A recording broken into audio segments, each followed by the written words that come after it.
here, your UT admissions guy. If you enjoyed the previous 4 videos of this 5-part series, please subscribe to my YouTube channel. I also have a course coming out where I'm going to provide a lot of interactive content, reconstruct student applications, read it as if I am an admissions reviewer because I have that perspective, and I'm also making a lot of interactive, kind of cool essay and resume module.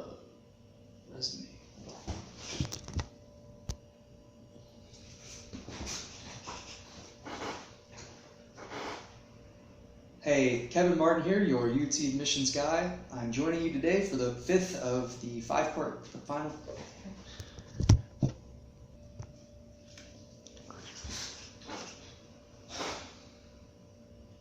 Hey, good evening. Kevin Martin here, your UT admissions guy. I'm joining you today for the final video of a 5-part series discussing admissions data and statistics for the University of Texas at Austin. In the first video, we talked about admissions trends university-wide over time. Second video, we discussed business honors in the homeschool of business. The third video was computer science and Turing Scholars honors, and in the most recent video, I presented admissions data for the Cockrell School of Engineering. If you've enjoyed these videos, please subscribe to my YouTube channel. I'm also creating a course where I'm reconstructing student applications, reading them from the review, from the perspective of an admissions reviewer, both for freshmen and first-time freshmen and transfer applicants, and I've created a lot of interactive essay modules so you can see the way that I review students' essays and their resumes at all steps of the process, from brainstorming to final product. So definitely sign up for my mailing list if you want the most up-to-date information about that course and get it whenever I release it in the next few months. So there's this big question, right? This is the original video, like which majors are more competitive than others? What's the most competitive major out there? Are some majors more or less competitive? You know, these are questions students ask me all the time. And there are answers to these questions, right? So we talked about 3 pretty competitive programs: engineering, business, computer science. But there's actually 2 programs that are consistently more competitive than each of those 3. The most competitive major at UT Austin, this might surprise a lot of viewers, is actually nursing. So nursing admits less than 10% of their students each year. Last year, for example, nursing only admitted 7% of all of their applicants. The reason why is that their admissions, the number of students they admit has decreased slightly, and the number of applications has increased significantly in the last 7 years. That's because the BSN program is one of the most popular nationwide, and it's one of the only programs that admits students directly into the nursing for major sequence, as opposed to doing nursing, pre-nursing for 2 years. So nursing, there you go, the most competitive major at UT Austin. Right up there with nursing is architecture. Architecture is also consistently, this has always been the case, the most competitive, one of the most competitive majors at UT. There's always about 1,000 or so applicants, and they admit, about 120 to 130, or they enroll about 120 to 130 students.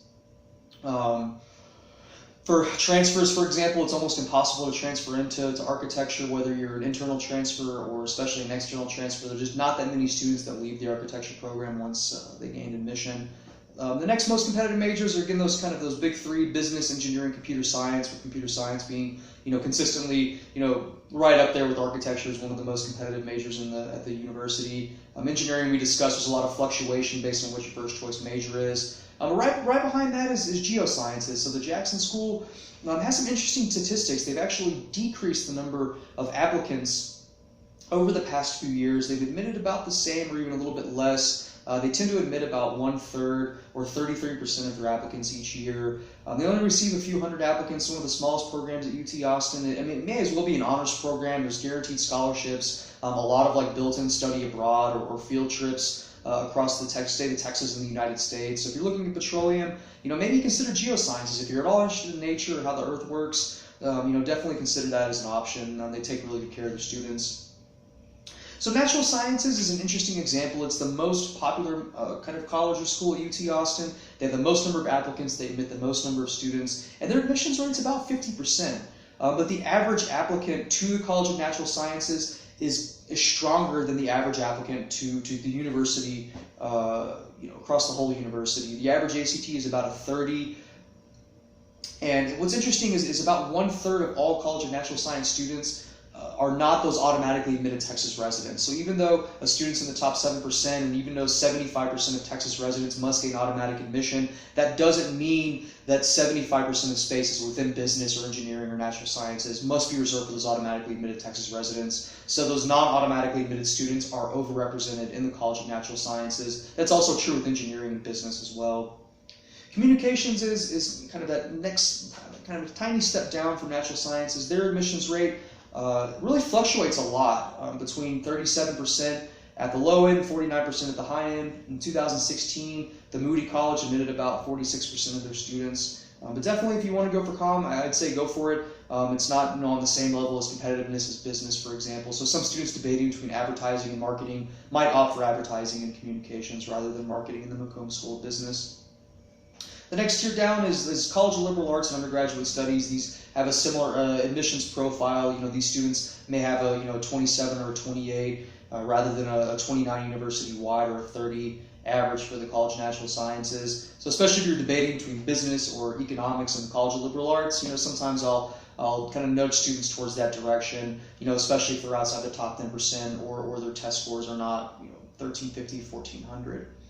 So the least competitive majors at UT Austin, this has been kind of consistent over the last 10 years, are social work and education. These are some of the smallest majors at UT, and in fact, they're two of the best. Like, both these programs rank top 10 nationwide. It's kind of surprising they're not more popular. A lot of students looking at liberal arts will often go to social work or education because these are kind of more applied social sciences, applied arts. There's a lot of kind of career pathways, direct career pathways in both programs. President Finbus, actually, I don't know if he intended to do this, but he mentioned in an official speech a few months ago that he says, like, we're actually having trouble filling spaces in the College of Education.